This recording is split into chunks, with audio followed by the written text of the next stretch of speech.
Assalamualaikum warahmatullahi wabarakatuh. Alhamdulillah bi ni'matihi tatimmu salihat. Nahmaduhu wa nasta'inuhu wa nastaghfiruh. Wa nusalli wa nusallim ala rasulina wa ala alihi wa ashabihi wa man ihtada bihadihi ila yaumiddin, amma ba'd. Para jamaah sekalian, kita lanjutkan bahasan kita tentang perjalanan hari akhir. Terakhir kita bahas al-iman bis sirat, iman terhadap sirat.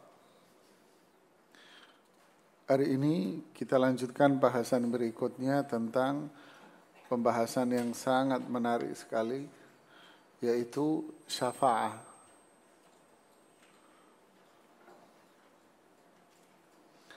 Syafaat.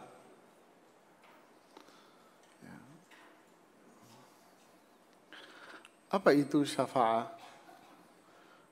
Berasal dari kata asy-syaf'u. Berasal dari kata asy-syaf'u wasy-syaf'i wal watr. Syafa' itu artinya lawan dari witir. Apa witir? Ganjil. Kalau syafa' genap, ganjil genap. Syafa'. Sedangkan yang dimaksud dengan syafa'ah di sini adalah meminta tolong kepada orang lain. Jadi meminta tolong kepada orang lain untuk mendapatkan manfaat dan menghindar keburukan. Itu namanya syafaat.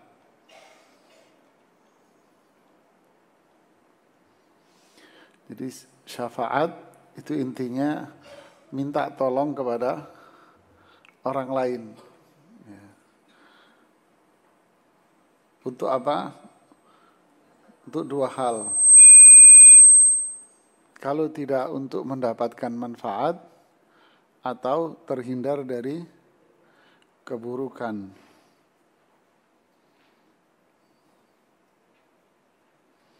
Seperti pada ayat dalam Al-Quran, man yashfa' syafa'atan hasanah yakul lahu nasibun minha. Dalam surat An-Nisa pada ayat 85. Man yashfa' syafa'atan hasanah yakul lahu nasibun minha. Wa man yashfa' syafa'atan sayyi'ah yakul lahu kiflun minha wa kana Allahu ala kulli syai'in muqita. Apa artinya? Man yashfa' syafa'atan hasanah.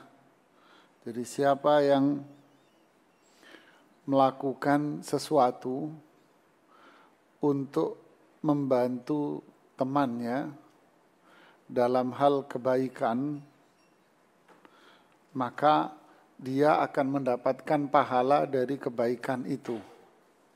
Faham? Jadi siapa yang melakukan sesuatu untuk membantu temannya dalam bentuk kebaikan, maka dia akan mendapatkan apa?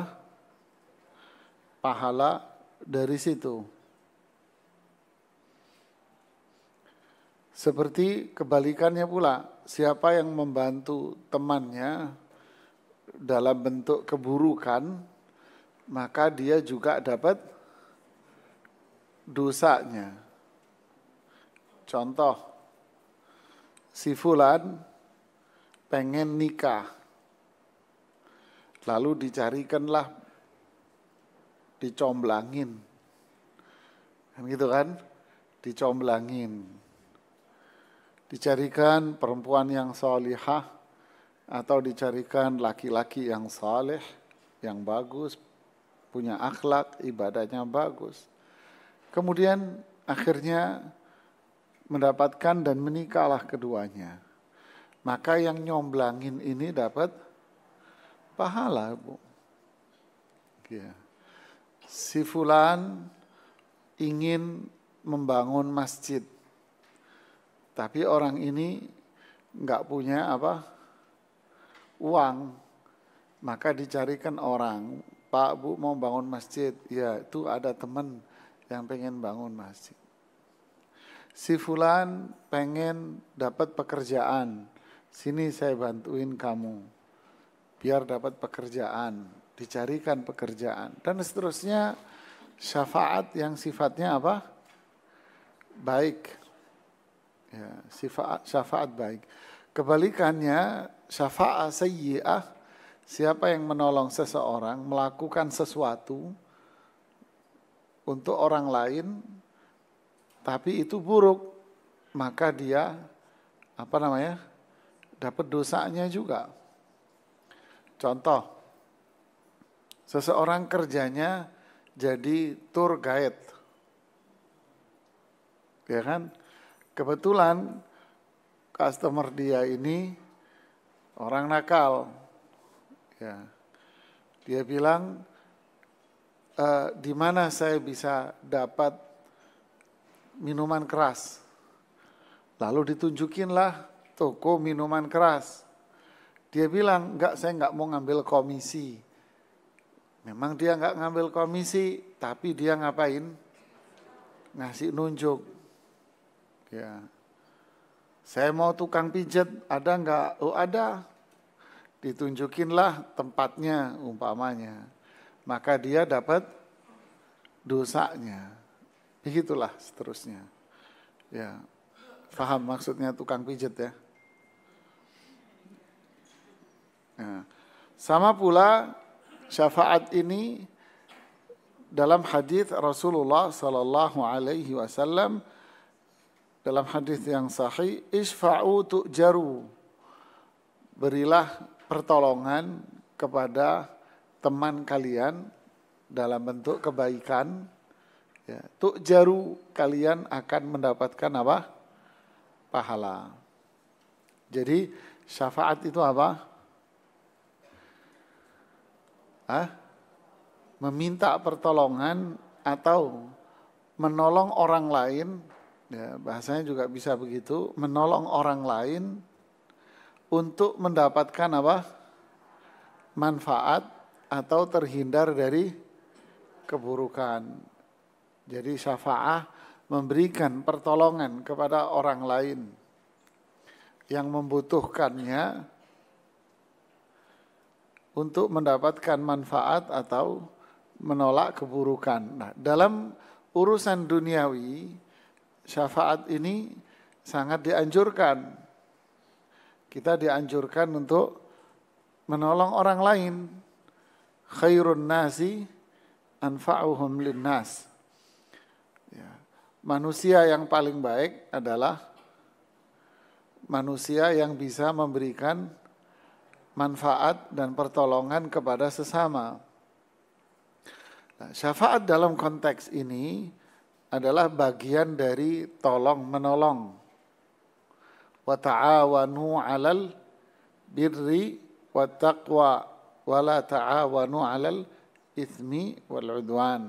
Jadi tolong menolonglah kalian dalam hal kebaikan dan jangan tolong menolong dalam hal keburukan. Syafaat dalam hal ini tolong menolong dalam hal kebaikan di dunia. Ya, faham? Nah, bukan ini pembahasan kita. Bukan tolong menolong yang ini pembahasan kita. Tapi yang dimaksud dengan syafaat ini adalah syafaat yang berkaitan dengan urusan akhirat. Bukan tolong menolong urusan dunia. Gitu. Jadi menolong sesama untuk mendapatkan manfaat dan terhindar dari keburukan. Ya, berarti itu bisa di dunia, bisa di berkaitan dengan perkara akhirat. Kalau perkara dunia silakan tolong menolong di situ. Ya, suami ibu pengen kawin lagi. Bagian dari syafaat yang hasanah, ya ibu cari.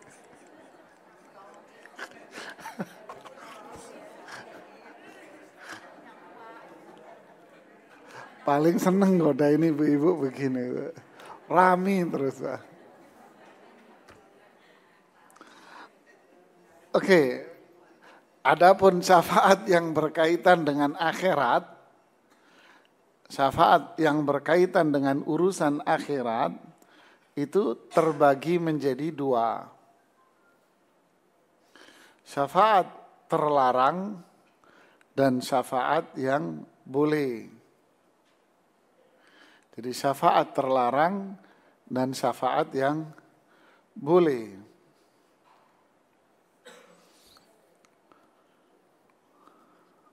Kita bicara syafaat yang dilarang dulu.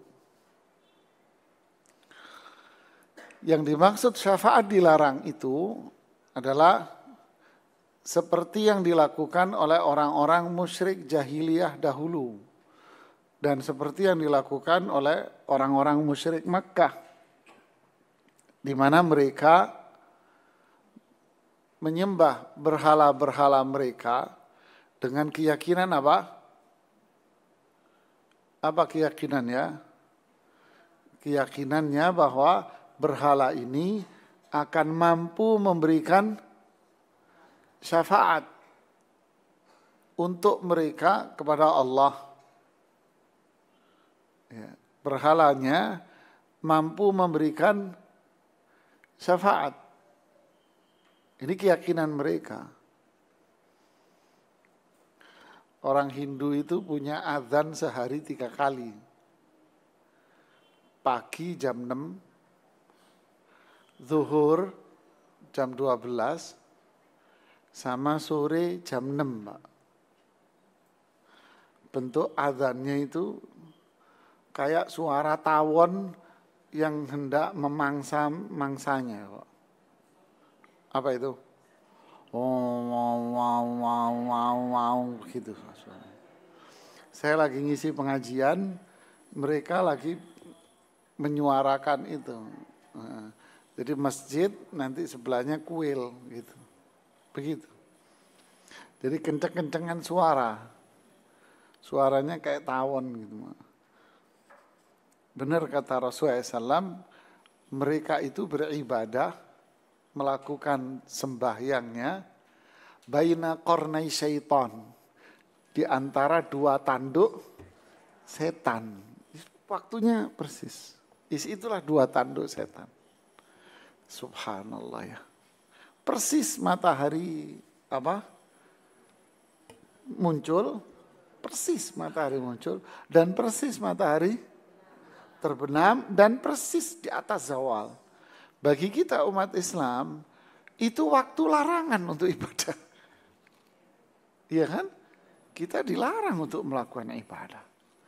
Justru mereka melakukan, menganggap itu waktu yang hebat. Rasulullah mengatakan itu waktu setan itu. Waktunya syaitan. Sudahlah ya. Kita berbicara syariat, nanti jadi sensitif. Ya apalagi di syuting begini nanti sensitif.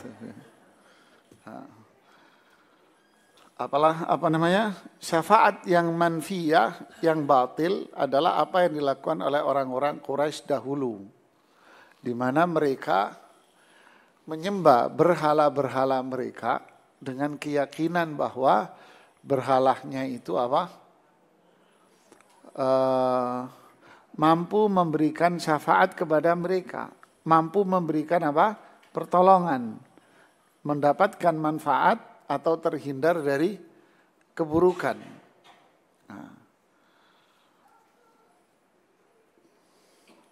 Seperti yang disebutkan oleh Allah dalam surat Yunus ayat 18. Wa ya'buduna min dunillahi ma la yadurruhum wa la yanfa'uhum. Wa yaqulun haula'i syufa'auna 'indallah. Mereka itu beribadah kepada selain Allah. Ma la yadurruhum wa la yanfa'uhum. Padahal yang diibadahi tidak bisa memberikan keburukan dan tidak bisa memberikan manfaat. Wa yaqulun, lalu mereka mengatakan ini, sesembahan ini adalah syufa'a. Bisa memberikan apa? Syafaat-syafaat, pertolongan buat kita. Ini ngasih syafaat ini buat kita ini. Memang sih yang menciptakan alam semesta itu Allah. Yang memberikan kebaikan itu adalah Allah. Yang memberikan keburukan itu adalah Allah. Tapi berhala-berhala ini adalah apa? Syufa'a, nolong kita agar kita terhindar dari keburukan, agar kita mendapatkan kebaikan. Ini syufa'a. Ini yang diyakini oleh orang-orang musyrik Makkah terdahulu. Imam Ibnu Katsir mengatakan, Allah mengingkari orang-orang musyrik ketika mereka beribadah kepada selain Allah, di mana mereka meyakini bahwa sesembahan-sesembahan mereka itu akan mampu memberikan syafaat nanti di sisi Allah. Dan Allah mengabarkan bahwa sesembahan mereka tidak akan bisa memberikan madarat dan tidak akan bisa memberikan manfaat. Dan tidaklah terjadi sesuatu pun seperti yang mereka ucapkan itu. Jadi, faham maksudnya? Mereka orang musyrik menyembah siapa? Beribadah kepada siapa? Berhala-berhalanya, kepada selain Allah. Kenapa? Padahal mereka itu yakin, tahu bahwa yang menciptakan alam adalah Allah, bukan ini. Yang memberikan rezeki mereka adalah Allah, bukan ini. Yang mengatur urusan alam semesta adalah Allah. Yang berkuasa adalah Allah, bukan ini. Tahu mereka. Tapi mereka melakukan itu dengan anggapan, keyakinan bahwa ini yang mereka ibadahi itu mampu menolong mereka nanti di sisi Allah. Akan jadi perantara ini. Akan jadi apa? Perantara di sisi Allah. Dalam hal apa jadi perantaranya? Ini yang diibadahi itu akan jadi perantara di sisi Allah dalam hal apa? Mendapatkan kebaikan bagi mereka yang meminta ini dan menghindar keburukan pada diri mereka. Jadi berhala, sesembahan itu dianggap memiliki power, kekuatan. Dalam hal apa? Nolong mereka di hadapan Allah. Faham? Faham ya? Nah, apa yang mereka lakukan itu tetap dikategorikan dan disebut oleh Allah sebagai perbuatan syirik. Dan pelakunya tetap disebut sebagai musyrik. Ya, jadi orang musyrik zaman dulu itu sebetulnya beriman terhadap rububiyah Allah. Dia percaya bahwa Allah itu zat maha pencipta, maha pengatur, maha berkuasa, maha pemberi rezeki, memberikan nikmat, menyembuhkan. Mereka tahu itu. Tapi iman mereka ini tidak menjadikan mereka beribadah hanya kepada Allah. Satu. Yang kedua, mereka tetap disebut sebagai orang musyrik oleh Allah dan Rasul-Nya. Karena mereka menganggap sesembahan-sesembahan ini akan bisa memberikan pertolongan, perantara antara dia dengan Allah untuk menolong mereka di hadapan Allah nanti. Mereka yang melakukan itu tetap dianggap sebagai orang musyrik. Tiga, Rasulullah SAW memerangi mereka walaupun dengan keyakinannya itu. Ya. Nah, orang sekarang yang zaman sekarang, orang-orang muslim zaman sekarang melakukan model yang sama. Apa itu? Mereka datang ke kuburan dengan keyakinan bahwa saya tidak menyembah kuburan. Saya beribadah sama Allah. Mang bodoh saya menyembah kuburan. Ini kan orang mati, ngapain saya menyembah kuburan? Kan gitu kan? Tapi, ada tapinya. Tapi ini orang wali. Saya minta syafaat sama dia. Loh, kan modelnya apa? Sama. Saya minta syafaat sama dia. Saya pernah cerita di satu pengajian. Ya. Dulu saya masih kuliah, pernah satu kursi gitu, kereta ekonomi itu. Mahasiswi Hindu. Pas maghrib, saya bilang sama si mahasiswi, Mbak sudah maghrib, ayo sholat. Dia jawab langsung, maaf mas, saya Hindu. Oh maaf, saya enggak tahu. Setelah saya sholat, saya nanya, maaf mbak, jangan tersinggung.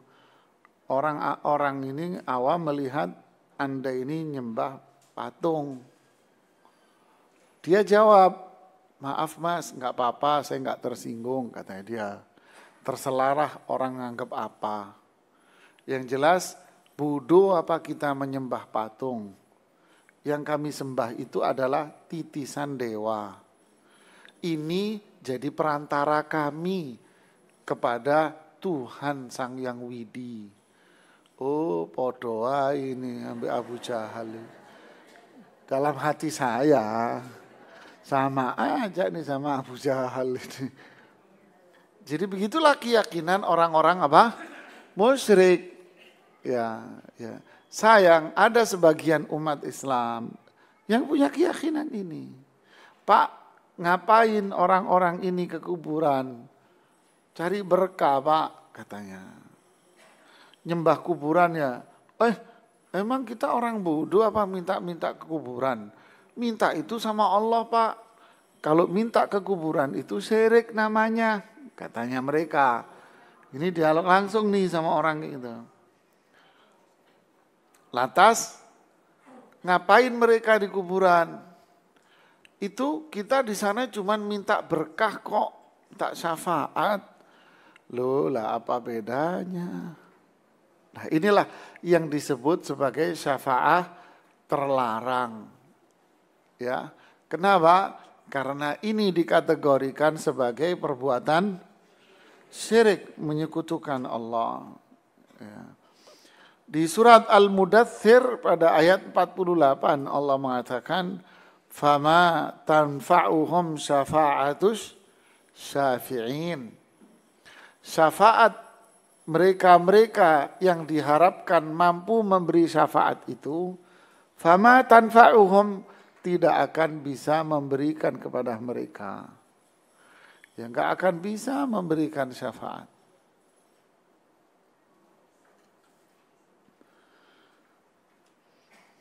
Imam Ibnu Katsir mengatakan, lihat omongan Ibnu Katsir ini, saya bacakan redaksi omongan Ibnu Katsir di tafsirnya, juz 3 halaman 616.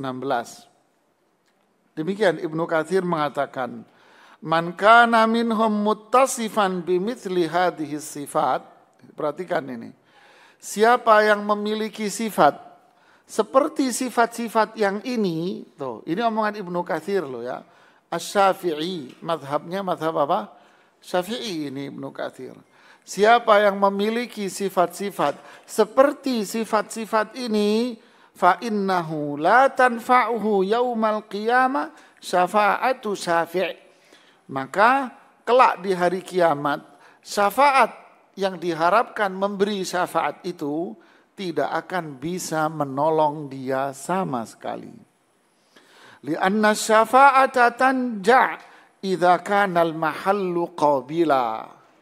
Syafaat itu akan berlaku jika tempatnya layak untuk menerima pertolongan. Faham? Orang akan bisa menolong kalau si penerima itu layak untuk menolong, untuk ditolong. Amma man wafallaha kafiran yaumal qiyamah. Adapun orang yang kelak bertemu dengan Allah dalam kondisi kafir, fa inna lahun nara, maka dia akan masuk neraka dan itu tidak bisa terelakkan lagi. La mahala lahu khalidan fiha, dia akan kekal di dalamnya. Jadi siapapun yang memiliki sifat seperti ini, maka itu hanya apa? Sia-sia belaka. Faham? Jadi syafaat yang terlarang adalah apa? Syafaat yang dilakukan oleh mereka-mereka yang berbuat syirik, yaitu meminta-minta ke kuburan, ya, dengan dalih apa? Si mayit ini mampu memberikan pertolongan kepada dia kelak di akhirat, mampu menolong dia untuk memasukkan dia ke dalam surga, mampu menolong dia untuk terhindar dari azab, mampu menghapus dosa dia, mampu menolong dia untuk memenuhi hajat-hajat dia semuanya. Maka ini adalah bentuk syafaat yang justru dikategorikan sebagai perbuatan syirik, menyekutukan Allah Subhanahu wa taala. Adapun syafaat yang sahih, yang dibenarkan, itu memiliki kriteria. Ya, adapun syafaat yang sahih, yang dibenarkan, ada kriterianya. Yang pertama, kriterianya adalah Allah meridhoi orang yang memberi pertolongan. Ini yang pertama. Allah ridho terhadap orang yang memberi pertolongan.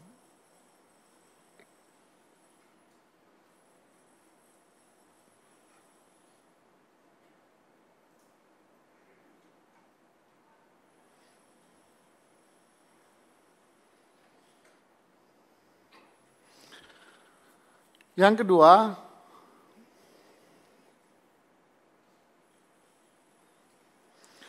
Allah ridha terhadap penerima pertolongan. Ya. Yang nolong diridhoi, yang ditolong diridhoi. Yang ketiga, Allah mengizinkan adanya tolong menolong itu. Adanya syafaat diizinkan oleh Allah.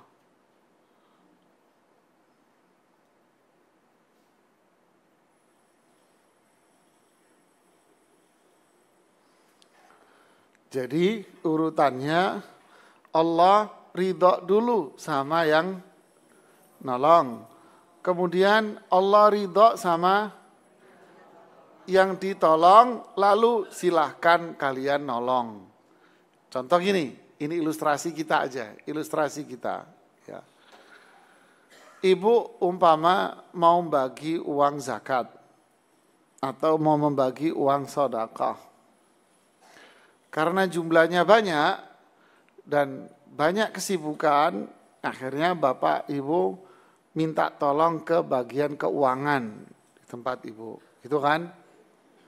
Nah, bagian keuangan tahu bahwa ini uang zakat, ini uang sedekah, harus disalurkan, kan gitu kan? Datanglah laporan bagian keuangan, Pak, Ibu, ini uang zakat dan sedekahnya gimana? Kan gitu kan? Maka si majikan mengatakan, ya sudah, kamu saja yang bagi. Gitu kan? Kamu yang bagi. Oh iya Pak, siap Bu, siap nanti saya bagikan. Pertanyaan kedua, kamu mau bagi ke siapa? Coba sini datanya. Gitu kan? Dikasihlah datanya. Oh ini ya saya mau, ini ya. Oh yang ini jangan, saya nggak mau. Yang ini saya mau, yang ini saya mau, yang ini saya nggak mau. Gitu ya. Udah oke, ya didata, dicek tuh satu-satu sama dia. Udah oke, ya sudah, nih sudah saya centangin. Ya, yang boleh saya centang, yang enggak saya coret. Nih. Selesai kan? Ya sudah, kapan kamu mau bagi? Minggu ini Pak. Ya sudah, lakukan. Faham? Allah ridha sama pemberi syafaat. Allah ridha terhadap penerima syafaat. Diizinkan untuk apa? Melakukan tolong menolong. Artinya, siapa yang diridhoi oleh Allah ini? Innalladzina amanu wa amilus salihati ulaika hum khairul bariyah jazaohum inda rabbihim jannatu adnin tajri min tahtihal anharu khalidina fiha abada. Terus radhiyallahu anhum wa radu'an. Jadi orang yang bakal diridhoi oleh Allah, baik pemberi syafaat maupun penerima syafaat, siapa? Amanu wa amilus shalihat. Jadi orang yang beriman dan orang yang beramal saleh. La yakunul amalu salihan illa idza wafa syurut. Amalan itu tidak dikatakan soleh kecuali ia memenuhi syarat-syaratnya. Apa itu? Dilakukan atas prinsip iman. Man amila salihan min dzakarin au untha wa huwa mu'min. Siapa yang beramal saleh laki perempuan, amal yang dia lakukan itu atas dasar apa? Iman. Atas dasar tauhid, ikhlas. Kemudian amal dikatakan saleh kalau apa? Kalau memang sesuai dengan aturannya, sesuai Quran dan hadis. Liyabluwakum ayyukum ahsanu amala. Allah ingin nguji kita mana amal kita yang paling baik. Allah tidak mengatakan mana amal kita yang paling banyak, tidak. Allah tidak mengatakan mana amal yang paling banyak, tidak. Tapi Allah mengatakan mana amal yang paling baik. Bukan banyak, tapi yang baik. Amal baik itu apa? Fudail Ibnu Iyad mengatakan aswabuhu wa akhlasuhu. Yang paling benar dan yang paling ikhlas. Benar sesuai aturan syariat, Quran dan hadis, ikhlas karena Allah. Inilah orang-orang yang radhiyallahu anhum wa radu'an.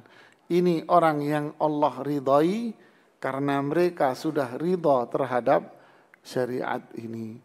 Inilah yang diridhai, yang bakal mendapatkan pertolongan dan yang diizinkan untuk menolong. Faham? Apa dalil-dalil atas kriteria ini? Bahwa syafaat yang dibenarkan, yang sahih, benar, itu harus memenuhi 3 kriteria ini. Pemberi syafaat apa? Diridhai. Penerima syafaat diridhai, lalu diizinkan terjadinya tolong menolong itu. Jadi bukan sembarangan orang. Pak, nanti kalau ngelihat saya di akhirat, bantuin saya ya. Pak Ustadz, nanti kalau nanti di akhirat ketemu saya di mahsyar, jangan lupa bantu saya. Pak Kiai, Habib, nanti ketemu saya di akhirat, panggil-panggil nama saya loh ya. Panggil-panggil nama saya, biar saya ikut masuk surga juga. Gitu ya. Apakah segampang itu? Seenak itu? Tidak. Kriterianya ini harus terpenuhi. Ya. Jadi yang dicari sekarang itu adalah bukan status keturunan, yang dicari adalah sekarang adalah bukan syafaatnya, yang dicari apa? Kunci untuk mendapatkan syafaat. Jangan sibuk, nanti kasih syafaat saya ya, di akhirat Beb ya, Pak Kiai ya, Pak Ustadz ya. Jangan sibuk syafaatnya, tapi sibukkan diri kita untuk mendapatkan apa? Kuncinya. Apa itu? Iman, amal soleh, ini yang kita sibukkan. Kalau kita berhasil mendapatkan ini, pasti nanti di akhirat akan mendapatkan syafaat. Sibukkan diri kita dengan ikhlas, dengan menggali keimanan. Sibukkan kita dengan memperbaiki niat, membersihkan hati, bertauhid kepada Allah. Kita sibukkan diri kita dengan itu. Kita sibukkan diri kita dengan ibadah sesuai Quran, sesuai hadis, seperti yang difahami oleh para ulama-ulama dahulu. Kita sibukkan diri kita dengan itu. Pasti syafaat itu akan bisa diperoleh. Apa dalil bahwa syafaat itu harus memenuhi 3 kriteria tadi? Dalilnya adalah surat An-Najm ayat 26. Dalil yang pertama. Wa kam min malakin fis samawati la tughni syafa'atuhum syai'a. Berapa banyak malak, penguasa-penguasa di langit-langit. Berapa banyak para malaikat-malaikat yang di langit. La tughni syafa'atuhum. Pertolongan-pertolongan mereka itu tidak akan bermanfaat sedikit pun. Illa min ba'di an ya'zana Allahu liman yasha'u wa yarda. Lihat. Kecuali setelah Allah mengizinkan adanya tolong menolong. Liman yasha, pada hamba yang dikehendaki itu. Diizinkan dulu. Jadi penerima itu pun diizinkan oleh Allah untuk nerima. Diridhoi oleh Allah untuk apa? Menerima. Wa yarda, dan diridhoi pula oleh Allah. Jadi ada ridha, ada izin. Ada ridha dan ada izin.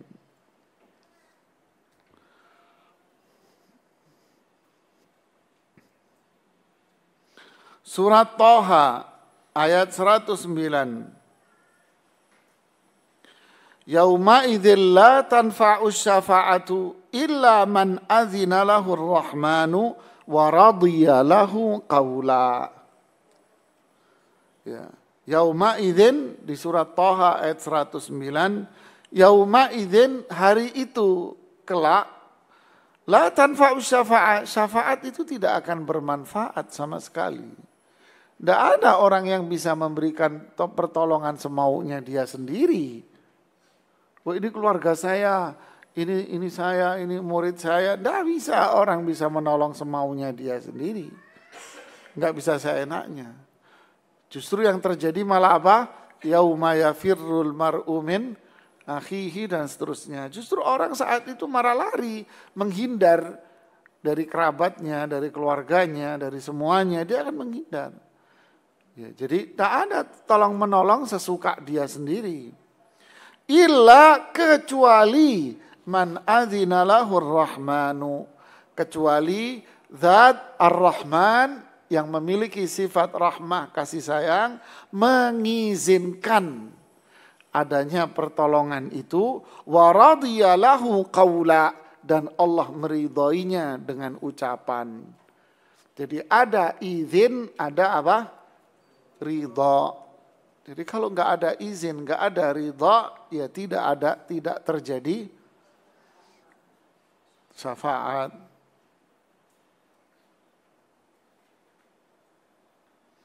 Surat Al-Anbiya ayat 28. Ya'lamu ma baina aydihim wa ma khalfahum. Di surat Al-Anbiya ayat 28 ini Allah mengatakan, Allah Maha tahu atas apa yang di depan mereka dan apa yang di belakang mereka. Allah Maha tahu apa yang ada pada diri manusia. Wala yashfa'un, dan manusia tidak bisa saling tolong menolong semaunya mereka. Tidak bisa manusia seenaknya nolong orang lain. Illa limanir tada, kecuali bagi orang yang diridhoi. Tuh ya kan, cukup jelas ayat ini. Dan masih banyak lagi ayat-ayat yang lain yang menunjukkan tentang masalah ini. Man dzalladzi yashfa'u 'indahu illa bi'idznih. Lihat, siapa yang bisa memberikan pertolongan di sisi Allah? Tidak ada. Kecuali orang itu sudah mendapatkan izin untuk menolong. Ridha, diridhoi oleh Allah orangnya.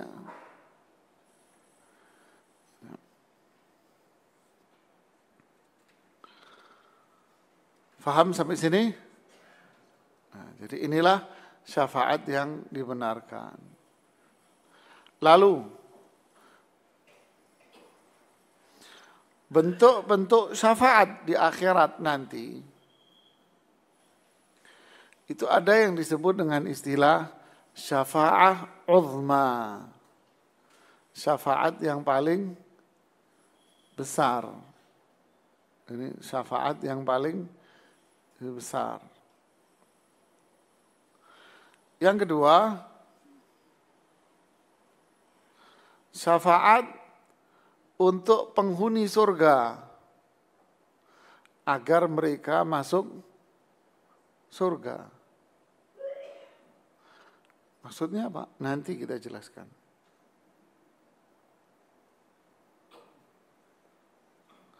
Syafaat yang ketiga untuk penghuni neraka agar mereka keluar dari neraka.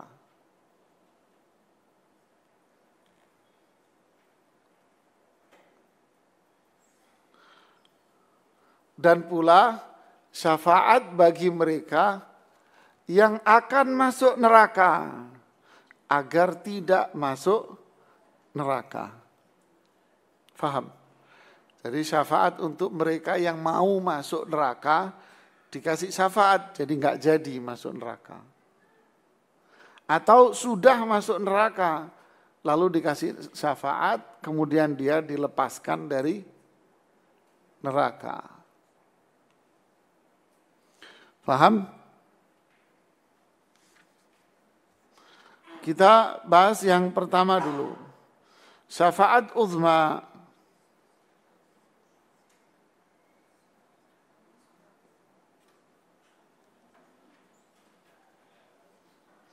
Syafaat uzma ini terjadi di mauqif.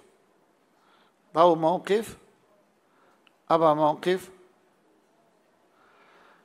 Yauma yaqumun nasu li rabbil alamin. Hari itu manusia berdiri di hadapan Rabb sekalian alam. Di mana itu? Di mahsyar. Jadi syafa'ah uzma itu terjadi ketika manusia berdiri di hadapan Allah di mahsyar. Sampai kapan?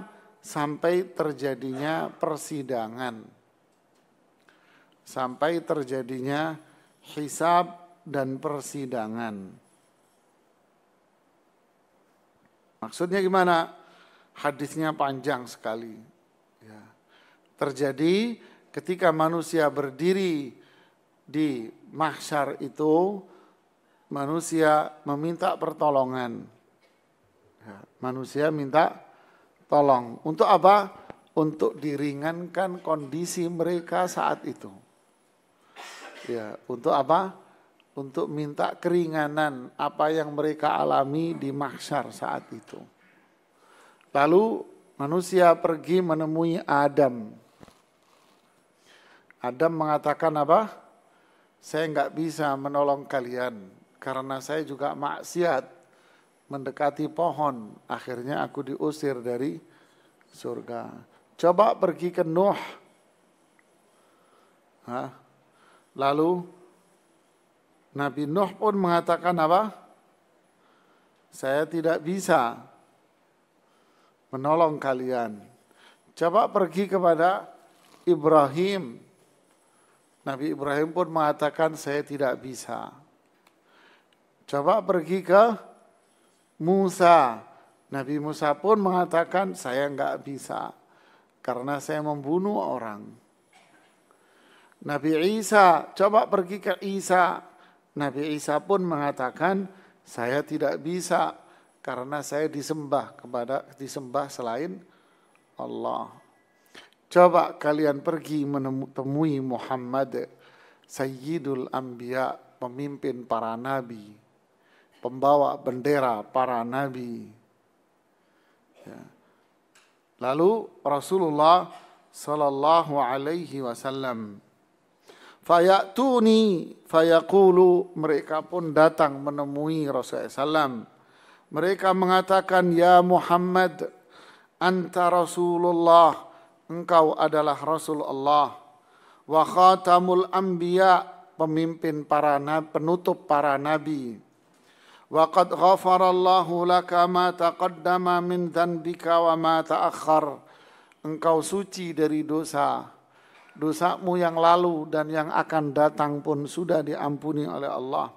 Isfa' lana ila rabbik, berilah pertolongan kepada kami, kepada Allah. Ala tara ma nahnu fih, tidakkah engkau melihat kondisi yang kami alami di mahsyar ini? Fantalaqa fa'ata tahtal arsy fa'aqa'u fa'antaliqu fa'atiya tahtal arsy fa'aqa'u sajidan li rabbi.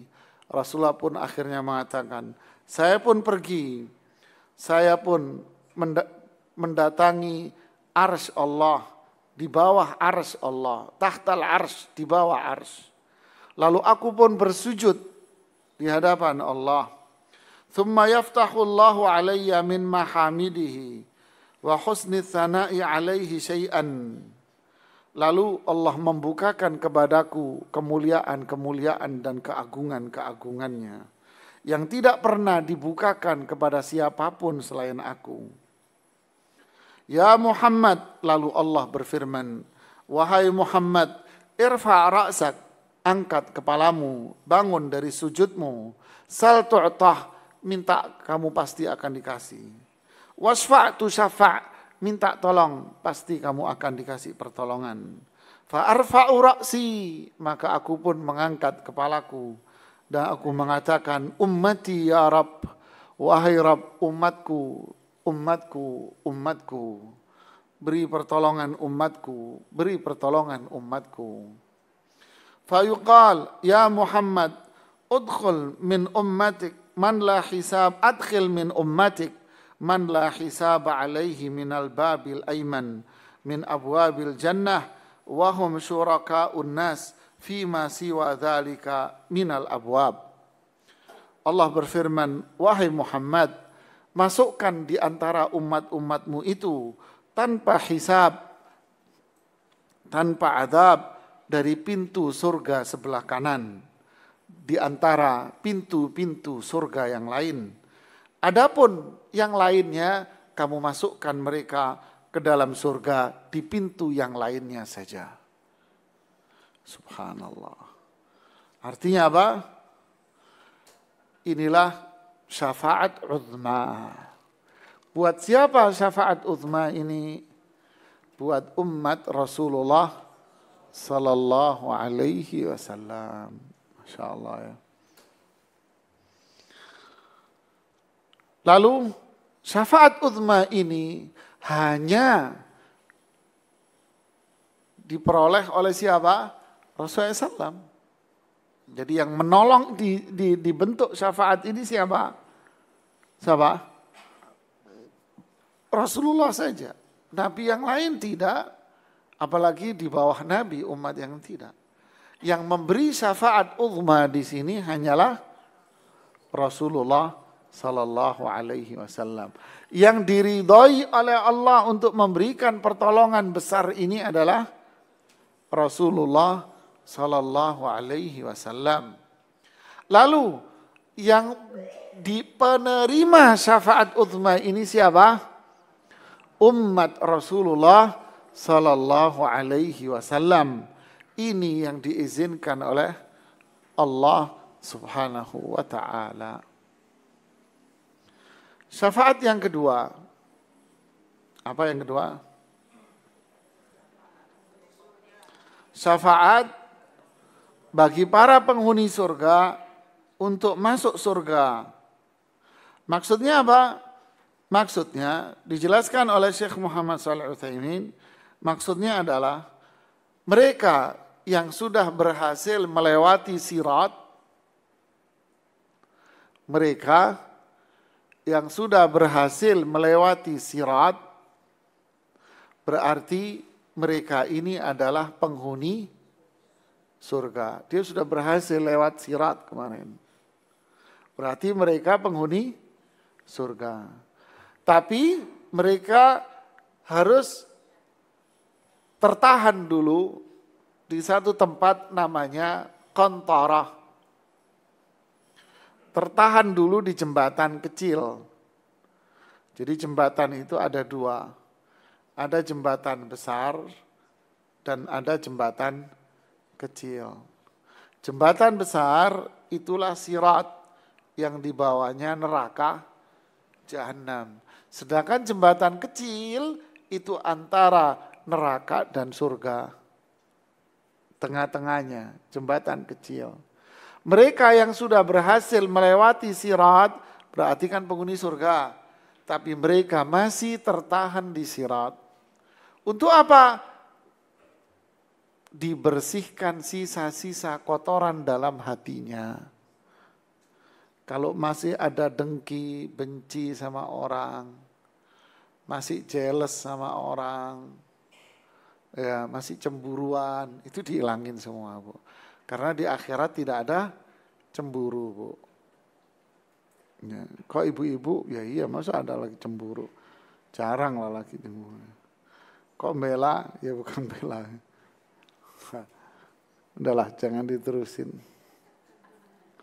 Jadi di Qantarah itu dibersihin apa? Kotoran-kotoran hatinya. Hasad, hiqd, baghdha, adawah.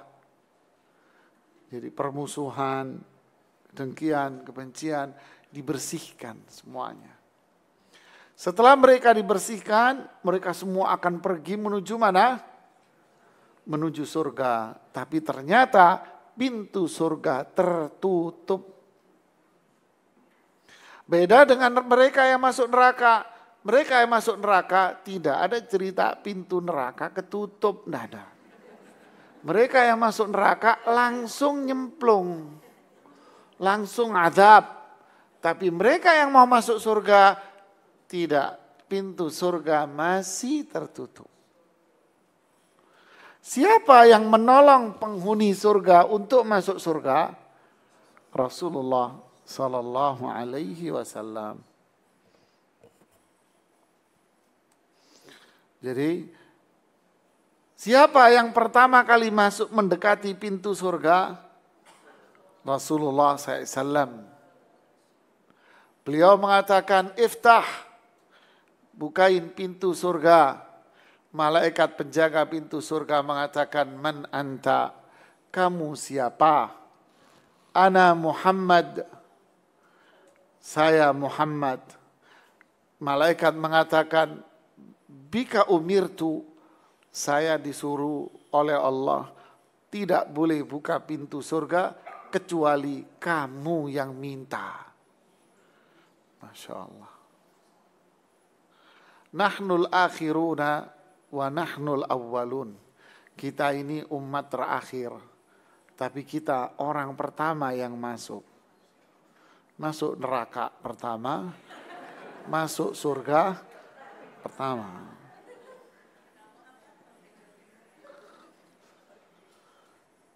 Jadi akhirnya Rasulullah SAW meminta pintu surga dibuka. Kemudian malaikat pun akhirnya membuka sesuai perintah dari Allah Subhanahu wa taala, dibukakan. Berarti umat Islam, penghuni surga bisa masuk surga dengan pertolongan siapa? Rasulullah sallallahu alaihi wasallam. Ya. Kemudian syafaat yang keberapa? Ketiga. Apa itu? Syafaat ketiga ini sebetulnya terbagi jadi dua. Yaitu syafaat untuk mereka yang akan masuk surga. Dia memang bakal masuk surga. Tapi Rasulullah SAW memberikan syafaatnya. Akhirnya kelompok ini tidak jadi masuk. Saya salah ngomong ya. Salah ngomong, maaf. Kelompok ini sebetulnya bakal masuk neraka. Ya. Kelompok ini adalah kelompok penghuni neraka.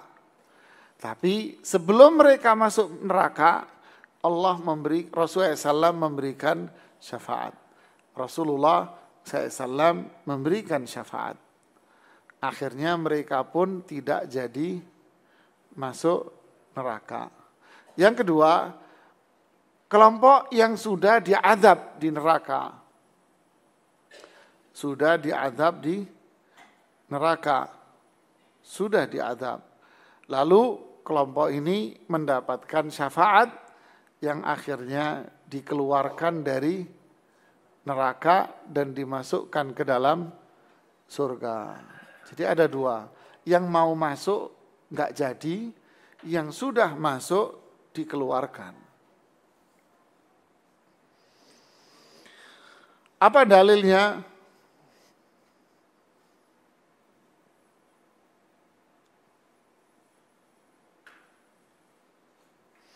Rasulullah SAW mengatakan dalam hadis riwayat Imam Bukhari, "Thumma ashfa'u fayahiddu li hadda fa ukhriju fa udkhiluhumul jannah."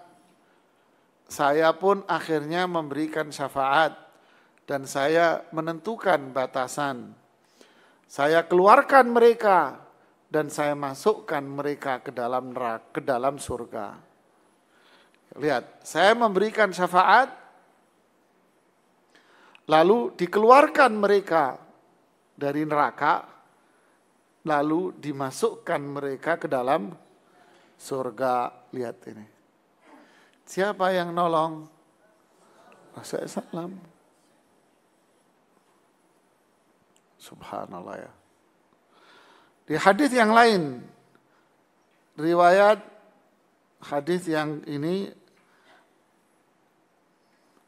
hadis Anas ibnu Malik. Ya. Ini hadis sahih bahwa Nabi SAW bersabda, "Yakhruju minan nar," akan keluar dari neraka. Ini depannya aja sudah begini.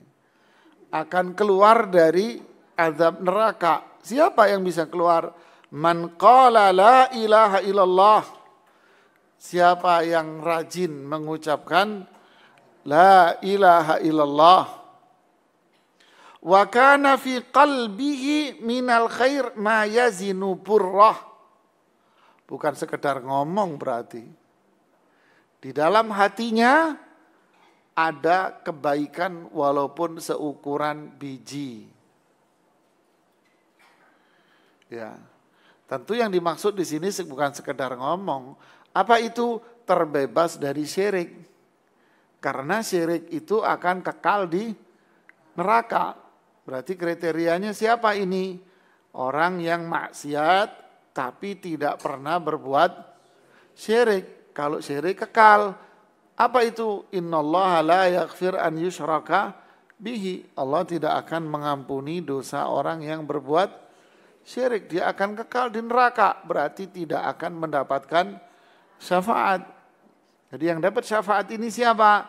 Orang yang ngucapin la ilaha illallah, hidupnya dosa besar, tidak pernah berbuat syirik, ada kebaikan dalam dirinya walaupun kecil.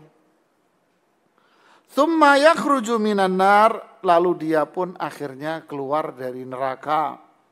Man qala la ilaha illallah wa kana fi qalbihi ma yazinu dzarrah, yang mengucapkan la ilaha illallah dan di hatinya ada seukuran biji kebaikan.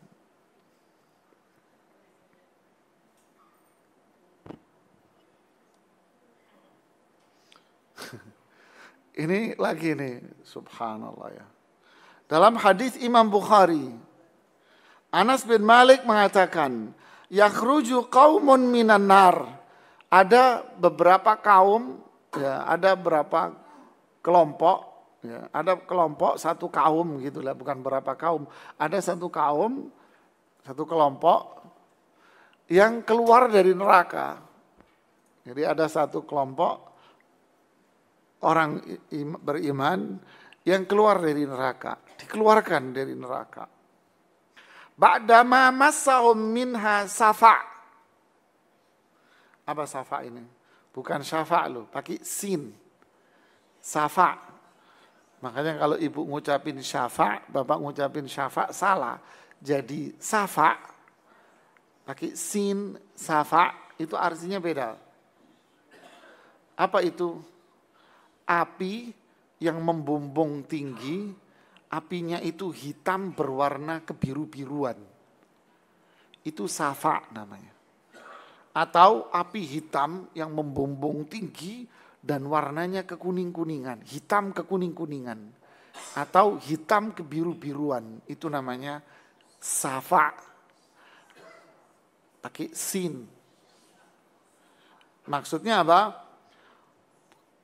Kelompok ini akan dikeluarkan dari neraka jahanam setelah mereka terbakar dan terpanggang di api neraka jahanam itu. Fayadkhulunal jannah, lalu mereka setelah dikeluarkan dari api neraka jahanam itu, mereka masuk ke dalam surga. Fayusammihim ahlul jannah, lalu penghuni surga memanggil orang-orang ex neraka jahanam ini, dipanggil apa? Dipanggil jahannamiyun. Ex neraka gitu. Jadi mereka yang dibakar di neraka jahanam dikeluarkan, dikasih syafaat, lalu masuk ke surga. Penghuni surga yang masuk surga dari awal tidak pernah kena neraka, memanggil X ini dipanggil apa? Jahannamiyun.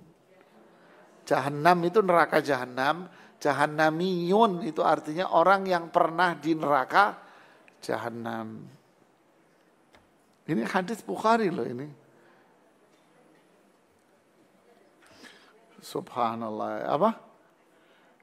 Ya kalau di surga kan sudah nggak ada ledek-ledekan. Ya tapi nggak tahu ini kok bisa begini, saya juga nggak tahu penjelasannya apa gitu.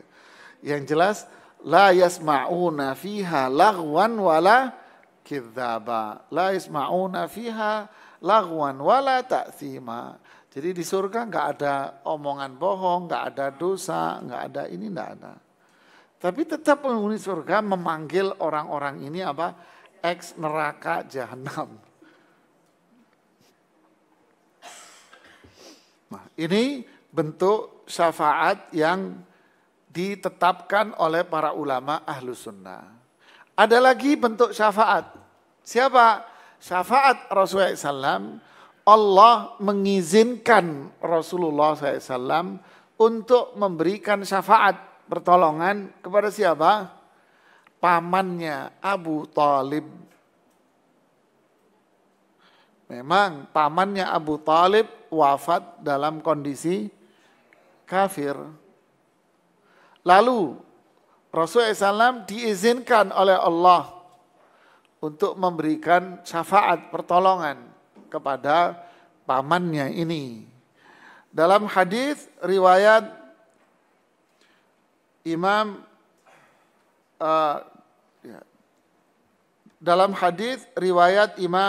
Al-Bukhari dan Muslim dari paman Rasulullah yang beriman, yaitu Abbas bin Abdul Muttalib, berarti saudaranya Abu Talib. Karena paman Rasulullah yang beriman itu dua, Abbas sama Hamzah. Abu Talib tak beriman, tapi dia membela Rasulullah. Abu Lahab tak beriman, tapi musuh. Ya. Abbas bin Abdul Muttalib mengatakan, annahu qal, berkata kepada Nabi SAW, kepada ponakannya, ma aghnaita an ammik, kamu bisa bantu pamanmu ndak yang mati kafir itu. Fa innahu kana yahutuka wa yaghdabu lak. Dulu pamanmu itu membela kamu bertahun-tahun, puluhan tahun bela kamu, menjaga kamu, melindungi kamu. Ya namanya saudara ya. Ya tetap aja ada apa? Kasih sayang saudara, tetap saudara gitu ya. Apa jawaban Rasulullah? Huwa fi dahdah min nar. Abu Talib itu berada di keraknya neraka paling bawah. Walaula ana, maaf saya salah terjemah. Abu Talib itu berada di dahdah neraka. Abu Talib itu berada dahdah. Dahdah itu cuman di becekannya neraka. Kalau hujan becek kan airnya pendek, ya dia di situ. Apinya cuma kecil aja sebetulnya. Dia di situ, kena permukaannya dikit aja dia. Laula ana, kalau bukan karena saya minta tolong sama Allah untuk memberikan pertolongan, lakana fid darkil asfali minan nar. Abu Talib akan berada di keraknya neraka. Jadi neraka yang membakar Abu Talib itu cukup sampai di kakinya saja, telapaknya. Tapi api itu akan mampu melepas tempurung otak seseorang. Nazza'atan lishawa tad'u man adbara wa tawalla fajama'a fa'aw'a. Api neraka yang berada di telapak kakinya, nazza'atan lishawa, mampu mencabut syawa. Mampu mencabut syawa. Syawa itu ada dua penafsiran para ulama. Syawa itu makna yang pertama adalah lapisan kulit epidermis. Kalau kita kena pisau sedikit aja, maka akan terlihat di balik kulit itu warna putih. Ya, itu lapisan putih antara kulit dengan daging. Ya, syawa itu lapisan warna putih ini. Nazza'atan lisyawa, api ini akan mencopot dan melepas lapisan putih ini antara tengah-tengah kulit dan daging, ditarik. Akan ngelupas. Loh, kalau itu dicopot berarti kulit sama dagingnya hancur.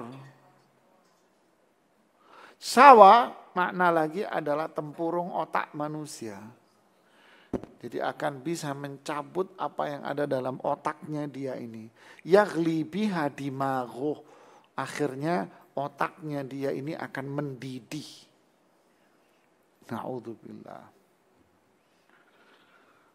Allahumma ajirna minan nar. Semoga Allah jauhkan kita dari azab.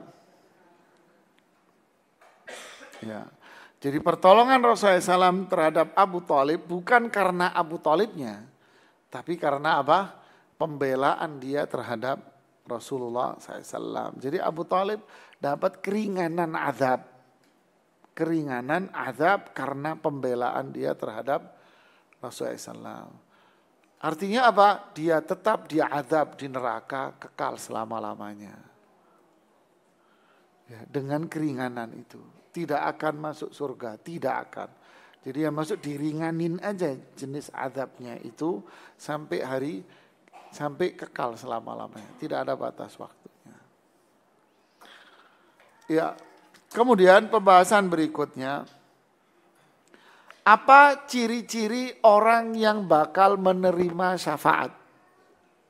Nah, ini penting ini. Apa ciri-cirinya orang-orang yang bakal mendapat pertolongan dari mahsyar, kemudian mau masuk neraka nggak jadi, sudah masuk neraka ditolong. Apa ada ciri-cirinya nggak mereka itu? Apa tanda-tandanya? Itu kan? Apakah dia nasab keturunannya darah biru? Harus nasab keturunannya gimana begitu, atau hidungnya harus begini, yang pesek-pesek nggak dapat umpamanya. Kasihan dong yang pesek. Ini kan kalau yang mancung-mancung doang. Saya juga mancung tapi bukan termasuk itu. Oke, dalam hadis Abu Hurairah ada seorang perempuan telepon saya di Halo Ustadz. Ustadz, maaf, saya mau nikah. Laki ini pilihan saya. Tapi ayah saya nggak setuju. Menurut apa nasihat Ustadz? Saya tanya, kenapa ayah Anda nggak setuju? Ayah saya nggak setuju karena dia tidak segaris dengan kita. Langsung saya nyangkut. Ini grupnya dia ini. Ini yang telepon ini Habibah namanya. Bukan nama. Kalau Habib laki, kalau cewek Habibah namanya. Nggak segaris. Ya, paham saya. Ya. Emang yang kamu nikahin bukan Habib ya? Ketawa dia, Ustaz kok tahu? Sudahlah, nggak usah nanya kamu, saya bilang. Kenapa? Apa dasarnya? Saya bilang, kalau kamu menikah bukan dari garis keturunan yang ini, Rasulullah tidak ngasih syafaat sama kamu. Lihat ngawurnya ini Pak. Berarti Bapak yang pesek-pesek ini nggak dapat Pak. Saya juga nggak dapat. Ya, pertanyaan yang sama ternyata sebelum ditanya ke saya, ternyata nih perempuan nanya dulu ke Ustadz Firanda. Jawaban Ustadz Firanda pertama kali sama. Kesian dong Mbak, orang Indonesia dan negeri-negeri lain yang bukan turunan Arab. Dia nggak dapat syafaat semua, yang dapat syafaat cuma grup kamu doang. Ya. Jadi inilah pemahaman yang ini ngawur ini. Masa yang dikasih syafaat cuman grup dia? Ya cuman ini satu. Yang kedua, masa kriteria pemberian syafaat cuman keturunan?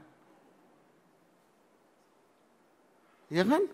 Coba kita perhatikan hadis ini. Hadis ini riwayat Imam Muslim dalam sahihnya.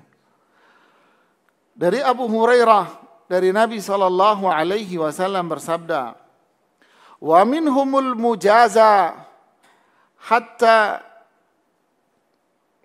yanja idza faraghallahu minal qada bainal ibad. Di antara mereka ada yang sudah berhasil melewatinya dan dia sukses. Ketika Allah sudah selesai dari persidangan di antara manusia. Wa arada an yukhrija bi rahmatihi man arada min ahli nar. Lalu Allah hendak mengeluarkan dengan rahmatnya siapa yang dia kehendaki dari penghuni neraka. Lihat. Jadi Allah hendak mujaza, ada orang yang berhasil, ada orang yang mendapatkan balasannya, ada orang yang berhasil lewat, ada yang enggak berhasil lewat nyemplung ke bawah. Selesai dari semua persidangan, lewat sirat, ada yang lewat, ada yang nyemplung. Setelah itu Allah ingin menyelamatkan mereka yang masuk neraka dari api neraka. Amaral malaikata an yukhriju, lihat, lalu Allah menyuruh para malaikat untuk mengeluarkan. Siapa? Perhatikan ini. Man kana la yusyrik billahi syai'a. Siapa yang tak pernah berbuat syirik. Jadi kalau kita gabung dengan hadis yang tadi, dikeluarkan dari api neraka siapa yang mengucapkan apa? La ilaha illallah, ternyata bukan hanya sekedar ngomong, tapi mengucapkan la ilaha illallah, perbuatannya tidak pernah syirik. Gitu ya. Mimman arada an yarhamahu mimman yaqulu la ilaha illallah. Dari orang-orang yang dikehendaki oleh Allah untuk dirahmati, siapa yang mengucapkan la ilaha illallah. Tuh, berarti bukan sekedar mengucapkan. Terus gimana? Taunya dari mana? Wong ini dimasukkan di neraka, gosong semuanya.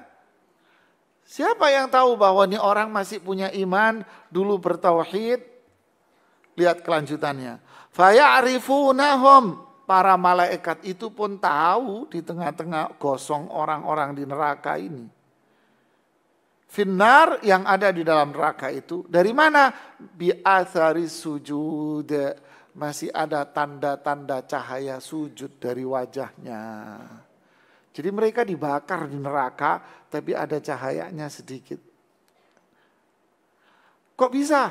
Kelanjutannya gini. Ta'kulun narubna Adam. Api itu akan memakan anak Adam. Bahasanya memakan.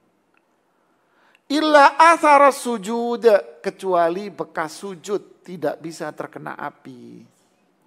Wa harramallahu 'alan nar, dan Allah akan mengharamkan api neraka antakula athara sujud, untuk memakan bekas sujud.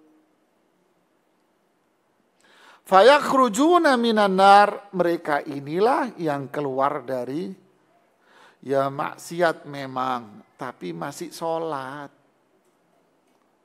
Nggak pernah sholat, masih sholat. Jadi wajahnya ini masih dipakai sujud. Ini ada cahayanya. Oh ini.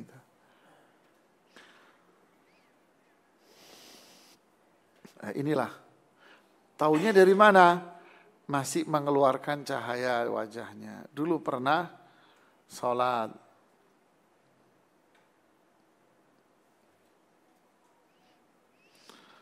Dari Jabir bin Abdullah berkata, Rasulullah SAW bersabda, Inna qauman yakhrujuna minan nar. Ada sekelompok manusia keluar dari neraka. Yahtariquna fiha, mereka terbakar di dalamnya. Illa darat wujuhuhum, kecuali wajah-wajah mereka yang enggak bisa kesentuh api. Hatta yadkhulul jannah, sampai mereka masuk surga. Imam Qurtubi mengatakan hadis ini adalah dalil yang sangat tegas, jelas.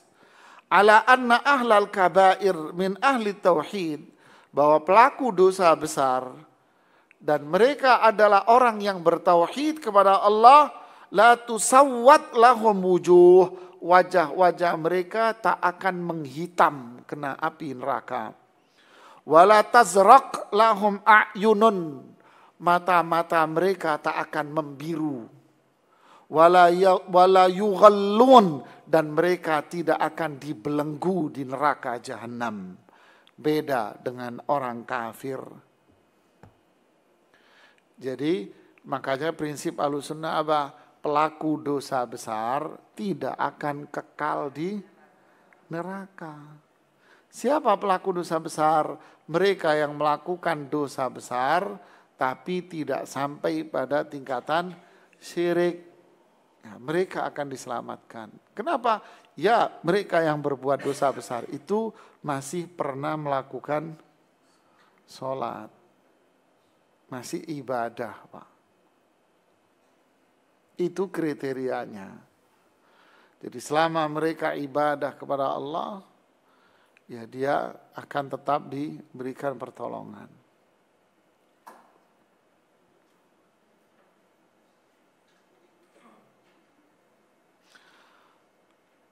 Rasulullah SAW berbicara tentang orang yang paling beruntung mendapatkan syafaat. Ini kriterianya pula.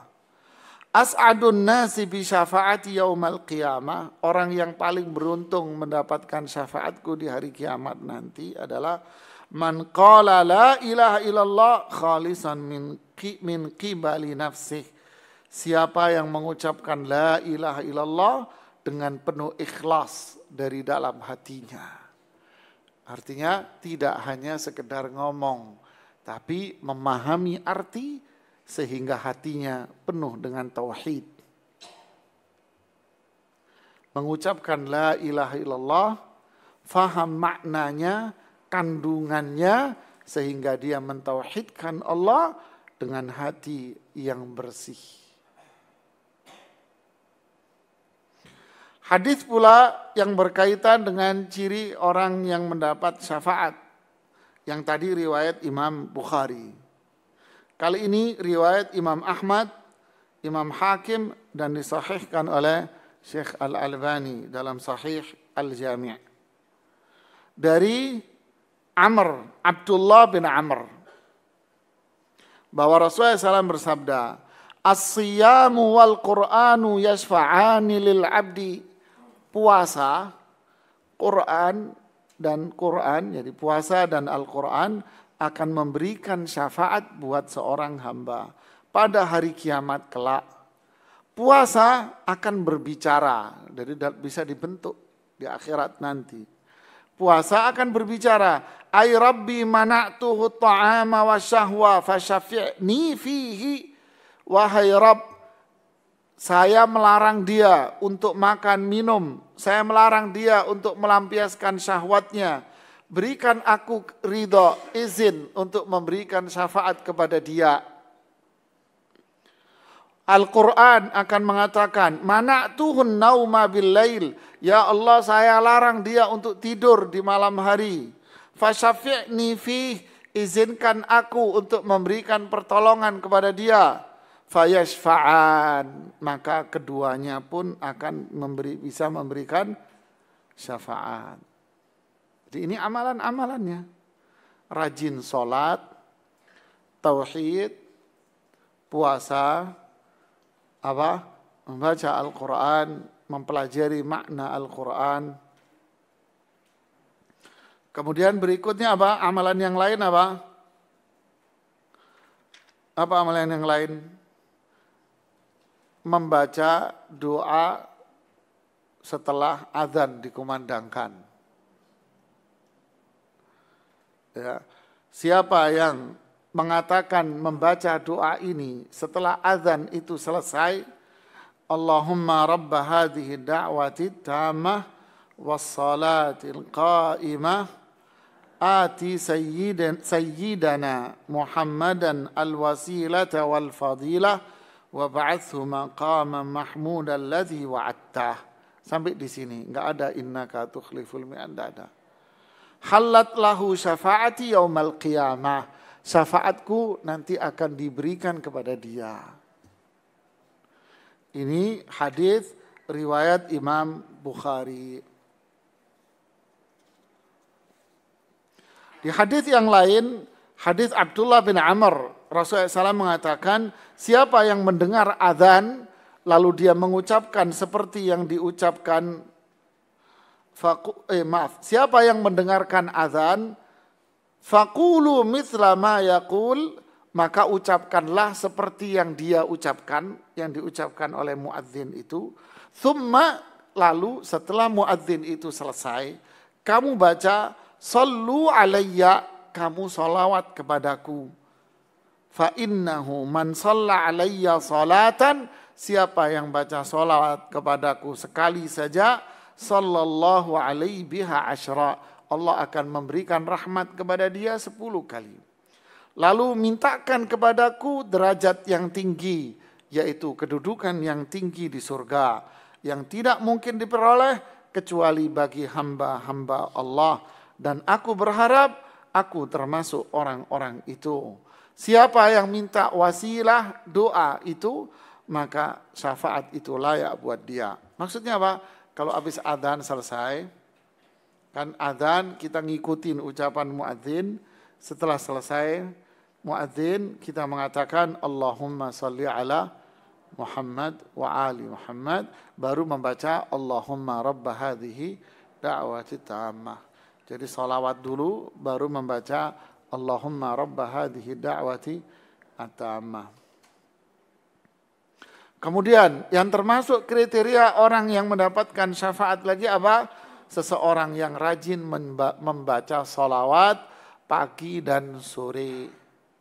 Disebutkan angkanya oleh Rasulullah SAW, pagi 10, sore 10. Hadis Abu Darda radhiyallahu an yang diriwayatkan oleh Imam Muslim, diriwayatkan oleh Imam At-Tabrani dan dihasankan oleh Syekh Al-Albani rahimahullah dalam Sahih Al-Jami'. Rasulullah SAW bersabda, "Man shalla alayya hina yusbihu 10, siapa yang salawat kepadaku di pagi hari 10 kali, wa hina yumsi 10, dan pula di sore hari 10 kali, adrakathu syafaati, syafaatku nanti akan menghampiri dirinya di hari kiamat nanti." Inilah amalan-amalan, ya, rajin sholat, rajin mendekatkan diri kepada Allah, puasa, Quran, sholawat, zikir, dan sebagainya. Dampak orang yang mendapatkan syafaat, apa pengaruhnya orang yang dapat syafaat? Pengaruh orang yang mendapat syafaat adalah dia bisa memberikan syafaat kepada keluarganya juga. Seperti siapa? Syahid. Orang yang meninggal syahid, dia tentu akan bisa memberikan syafaat. Siapa? Kepada 70 orang dari keluarganya. Ya, orang yang meninggal syahid, dia akan bisa memberikan syafaat sebanyak 70 orang. Lisyahidi indallahi sittu khisal. Orang yang meninggal syahid di sisi Allah memiliki 6 kemuliaan. Yaghfir lahu fi awwali daf'ihi. Allah ampuni dosanya di pertama kali dia terjun dalam medan pertempuran. 2, dia akan melihat tempatnya di surga, di kuburan ini. Wa yujara min adzabil qabr, dia akan terhindar dari azab kubur. Dia akan terbebas dari ketakutan di mahsyar. Dan Allah letakkan di kepalanya mahkota terbuat diletakkan di kepalanya sebuah mahkota ketenangan. Jadi tenang dia. Al-yaqutu minhu khairun minad dunya wa ma fiha. 1 biji permata lebih baik dari dunia dan seisinya. Buat dia. Dan dia akan dinikahkan dengan wa yuzawwad sintaini wa sab'ina zaujah minal huril 'ain. Dia akan dinikahkan oleh Allah dengan 72 bidadari surga. Wa yushfa'u fi sab'ina min aqriba'ih, dan 70 orang dari kerabatnya akan dikasih syafaat oleh Allah. Masya Allah. Kemudian orang yang bisa memberikan syafaat kepada keluarganya. Siapa? Hadis Rasulullah SAW dari Abdullah bin Abbas diriwayatkan oleh Imam Muslim. Ma min rajulin muslim, tidaklah ada seorang laki-laki muslim wafat lalu yang menyolatkan jenazahnya itu 40 orang laki-laki yang tidak berbuat syirik kepada Allah, melainkan Allah akan berikan syafaat karena merekanya ini. Jadi si A wafat, yang menyolatkan dia, yang nganterin itu minimal 40 orang, dan 40 ini semua orang yang bertauhid tidak berbuat syirik, maka jenazahnya ini dapat pertolongan dari ini. Jadi ini orang-orang yang bisa memberikan syafaat.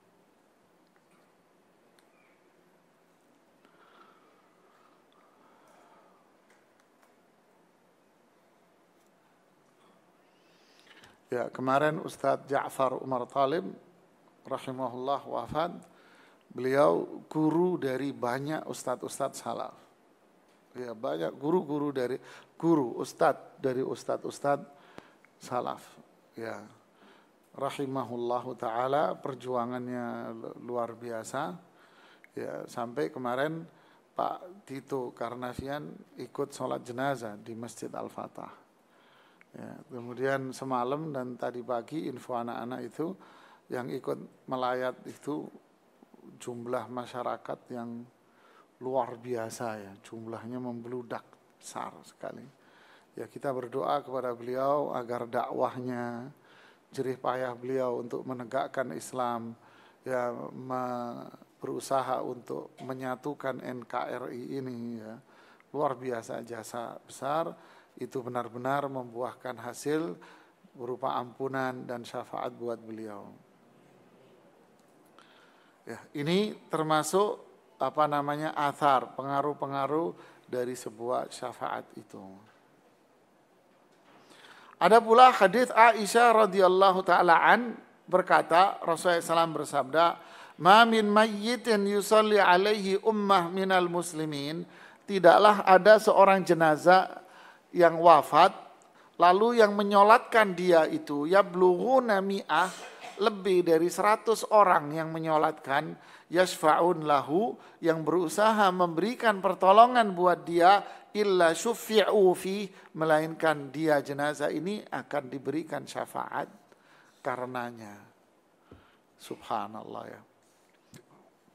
Nah, inilah pembahasan kita tentang apa? Syafaat itu.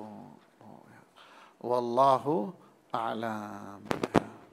Ini yang bisa kita sampaikan pada kesempatan hari ini. Silahkan kalau ada yang mau bertanya. Ya.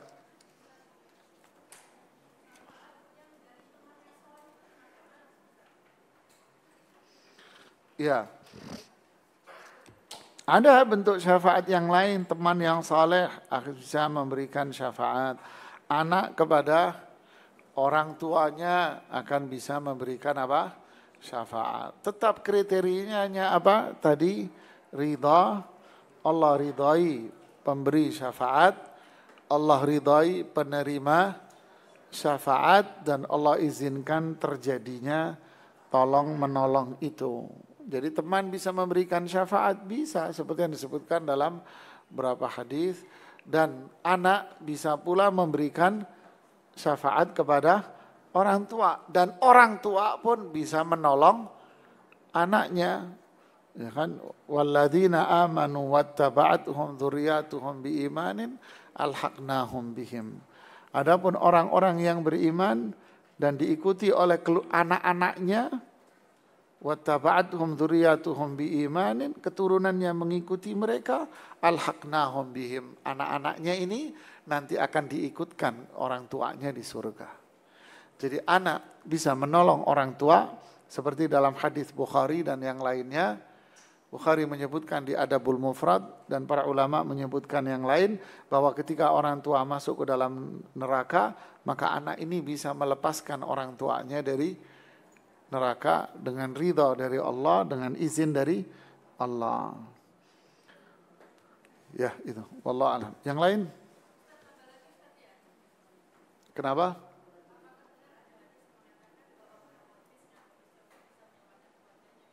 Kenapa? Ada hadis? Ya, ada hadisnya. Seorang yang penghafal Quran ya akan memakaikan mahkota nur cahaya, berupa mahkota cahaya pada kedua orang tuanya. Jadi artinya apa? Ini adalah syafaat dari anak kepada orang tua. Kapan itu bisa terjadi, Bu? Ketika orang tua yang menjadi penyebab anaknya ini saleh. Tapi kalau orang tuanya nggak ngapa-ngapain, ya nggak dapat apa-apaan, Ibu. Ya. Man da'a ila huda kana lahu minal ajri mithlu ujuri man tabi'ahu. Siapa yang mengajak kebaikan, dia akan mendapatkan pahala dari orang-orang yang dia ajak itu, tanpa mengurangi pahala orang itu sedikit pun. Jadi mamanya, bundanya yang motivasi terus, yang mendorong dia terus untuk pergi ke masjid, untuk ibadah, untuk belajar Quran, belajar hadis, menghafal Quran. Orang tuanya yang dorong, ibunya, ayahnya mendorong, ayah bekerja, mencari nafkah untuk membiayai anak-anaknya ini bisa hafal Quran, bisa ngerti agama. Terus mereka mendorong, memotivasi anak-anaknya menjadi anak-anak yang saleh dan salihah. Maka orang tuanya ini kelak akan mendapatkan manfaat besar dari apa? Dari ibadah yang sudah dia tanam di anak-anak mereka ini. Ya, ini namanya umur yang panjang itu ya ini. Orang tuanya wafat, anaknya tetap orang tuanya wafat, mereka ini orang tua tetap akan mendapatkan pahala dari anak-anaknya. Jadi anaknya akan bisa menolong orang tuanya dengan amal saleh yang sudah dipupuk oleh kedua orang tuanya untuk anak-anaknya ini. Tapi kalau orang tua yang tak pernah motivasi, cuek, anaknya soleh. Soleh dari mana anaknya? Bukan dari orang tua. Anaknya soleh dari lingkungan. Kebetulan dia dapat teman yang baik, teman yang soleh, lalu anaknya jadi anak yang soleh. Bukan motivasi orang tua. Maka orang tua yang seperti ini tidak mendapatkan sedikit pun dari pertolongan anaknya. Karena orang tuanya tidak bisa menjadi jembatan kebaikan buat orang tuanya. Ya, orang tua tak bisa menjadi jembatan kebaikan buat anak-anak mereka. Ya. Ya.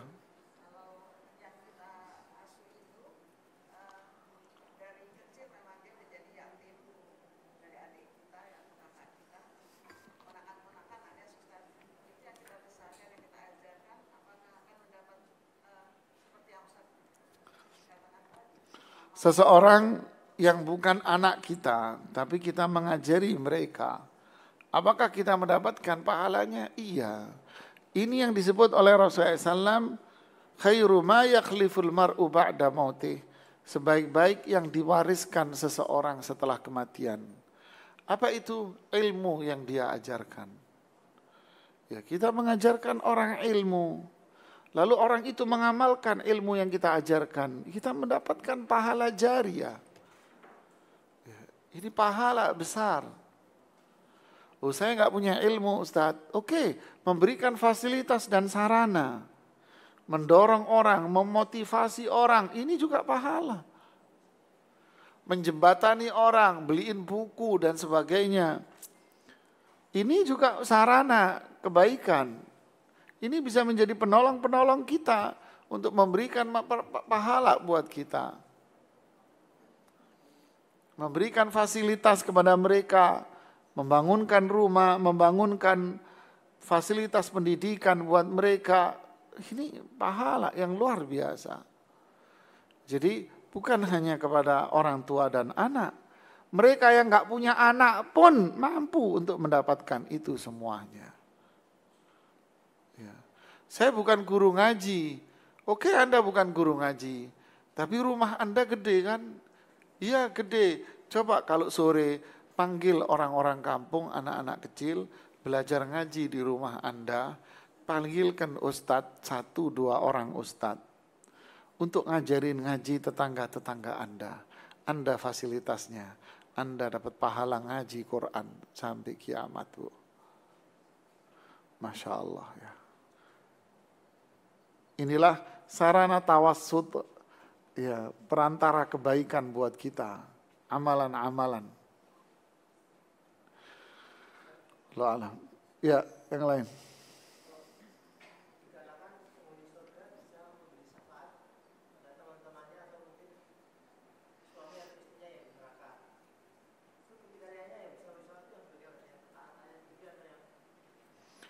Kriteria orang yang menerima syafaat. Sepertinya penjelasan kita panjang lebar tadi diikuti oleh ngantuk oleh Bapak. Ya, kita udah jelasin Pak panjang lebar tadi Pak, pembahasan itu. Ya sama Pak. Ya, sama Pak. Kita udah jelasin tadi cukup panjang lebar. Ya, dari awal sampai tengah-tengah tadi itu ya. Itu kan kriteria bagi pemberi dan penerima gitu loh. Ya. Yang lain?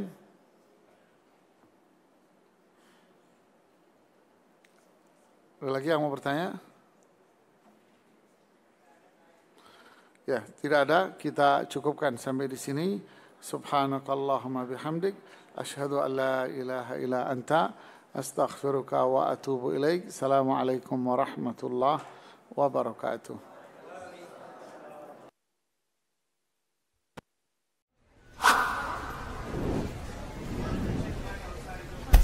Apalagi itu sama istri.